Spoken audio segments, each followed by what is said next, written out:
क्रिस्त में प्रिय भाई और बहनों, दूसरों के प्रति हमारा रवैया कैसा है, इसे समझाने के लिए यीशु दो लोगों की कहानी सुनाते हैं।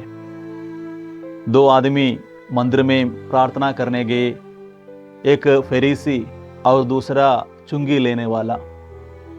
फरीसी अकेले खड़ा होकर प्रार्थना करना लगा, हे परमेश्वर, मैं तेरा धन्यवाद करता हूँ कि मैं दूसरे लोगों के जैसे नहीं है। लेकिन चुंगी लेने वाला दूर खड़ा रहा, अपनी छाती पीटता रहा और बोला, हे परमेश्वर, मुझ पापी पर दया कीजिए। यीशु ने कहा, मैं तुमसे कहता हूँ, ये आदमी धर्मी ठहराया गया, दूसरा नहीं, क्योंकि जो कोई अपने आप को बड़ा बनाएगा वो छोटा किया जाएगा, परंतु जो अपने आप को छोटा बनाएगा वह बड़ा किया जाएगा। यीशु ने ये शब्द तब कहे जब उन्होंने देखा कि लोग बोझ में सबसे अच्छी कुर्सी कैसे चुनते हैं, जो घमंड और आत्ममहत्व का प्रतीक है। उन्होंने इस अवसर का उपयोग सामाजिक और आध्यात्मिक जीवन दोनों में विनम्रता के बारे में सिखाने के लिए किया। वह ये दिखाना चाहते थे कि परमेश्वर की दृष्टि में महानता पद, शक्ति या मान्यता से नहीं, बल्कि विनम्रता और सेवा से मापी जाती है। आज का सुसमाचार हमें ईमानदारी से ये देखने के लिए आमंत्रित करता है कि हम परमेश्वर के पास कैसे जाते हैं और दूसरों को कैसे देखते हैं। Hallelujah, hallelujah. फरीसी ने सब कुछ सही किया।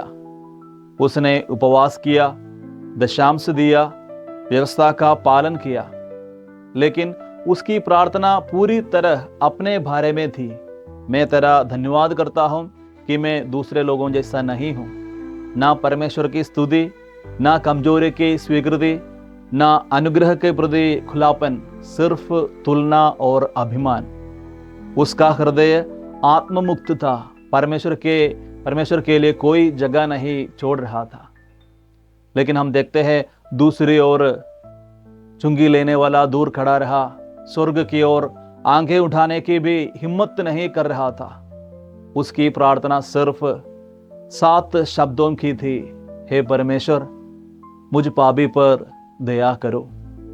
कोई बहाना नहीं, कोई शेखी नहीं, कोई तुलना नहीं, बस विनम्रता और सच्चाई। और परमेश्वर के लिए यही काफ़ी था। यीशु हमें ये नहीं बता रहे हैं कि अच्छे कर्मों का कोई महत्व नहीं है। वे कह रहे हैं कि परमेश्वर के सामने हमारा रवैया ज़्यादा मायने नहीं रखता है। परमेश्वर विनम्र लोगों की सुनते हैं, क्योंकि विनम्रता अनुग्रह का द्वार खोलती है, अभिमान उसे बंद कर देता है। फरीसी ने अच्छा दिखाने के लिए प्रार्थना की, लेकिन हम देखते हैं चुंगी लेने वाला प्रार्थना इसलिए किया क्योंकि उसे परमेश्वर की आवश्यकता थी। उनके बीच का अंतर उनके कार्यों में नहीं, बल्कि उनके हृदय में है। यह दृष्टांत हम सभी को अपने प्रार्थना जीवन की जांच करने के लिए आमंत्रित करता है। क्या हम परमेश्वर के पास उसे प्रभावित करने के लिए आते हैं या उसे खोजने के लिए? क्या हम अपनी तुलना दूसरों से करते हैं या अपनी तुलना मसीह से करते हैं? क्या हमारे हृदय दया के लिए खुले हैं या आत्म धार्मिकता से भरे हैं? आइए हम वो चुंगी लेने वाला जैसे प्रार्थना करना सीखिए, ईमानदारी से, विनम्रता से और परमेश्वर की दया पर भरोसा रखते हुए। जब हम अपनी कमजोरी स्वीकार करते हैं तो परमेश्वर की शक्ति प्रकट होती है और हम कह सकते हैं कि स्वर्ग तक पहुंचने वाली प्रार्थना सबसे महत्वपूर्ण नहीं, बल्कि सबसे सच्ची होती है। सुसमाचारों में यीशु ना केवल ये सिखाता है कि क्या प्रार्थना करनी है, बल्कि ये भी कि कैसे प्रार्थना करनी है।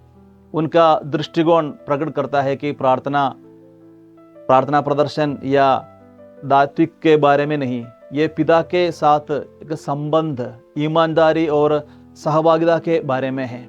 यीशु के लिए प्रार्थना दूसरों के सामने दिखावा नहीं है, ये पिता के साथ हृदय से हृदय की बातचीत है। वह प्रार्थना करता है कि उसे देखा जाए या उसकी प्रशंसा की जाए, बल्कि वह परमेश्वर की इच्छा के साथ एक हो जाए। यीशु अक्सर उन लोगों की प्रशंसा करते हैं जो लगातार और विश्वास के साथ प्रार्थना करते हैं। जैसे पिछले रविवार को वो विधवा को हम देखते हैं जो न्यायाधीश के पास हमेशा आते तंग करते रहते थे, बार बार दस्तक के उनके पीछे पड़ा था। बाद में हम देखते हैं न्यायकर्ता ने कैसे उनको न्याय दिलाया। इसलिए आज जब हम प्रभु के सामने आते हैं तो हम कर वो जो लुंगी लेने वाले के हृदय से जैसे प्रार्थना कीजिए, हे परमेश्वर मुझ पर दया कीजिए, मैं एक पापी मनुष्य हूँ। प्रिय भाइयों और बहनों, आइए हम परमेश्वर के सामने विनम्र भाव से आए। जब हम प्रभु के घर में प्रवेश करते हैं तो सिर झुकाकर, हो सके तो घुटने टेककर और क्रूस का चिन्ह बनाकर आदि, ये सभी विनम्रता के लिए एक उदाहरण है, दर्शाता है। हम जानते हैं कि कैसे सूबेदार ने विश्वास और विनम्रता से भरे हृदय से यीशु को आमंत्रित किया और कहा, हे प्रभु, मैं इस योग्य नहीं हूँ कि तुम मेरी छत के नीचे आए। संत मत्ती के सुसमाचार में 8वां अध्याय हम देख सकते हैं। ये विनम्र जागरूक करता है, अनुग्रह का द्वार खोलती है। मेरा दृष्टिकोण क्या है? क्या मैं वो फरीसी जैसे है और जो चुंगी लेने वाले जैसा हूँ? क्या हम कलीसिया और लोगों के लिए किए गए अपने कामों पर घमंड करते हैं? हम सोचिए, आइए हम प्रार्थना करें। हे प्रभु यीशु, हमें आपकी तरह प्रार्थना करना सिखाइए।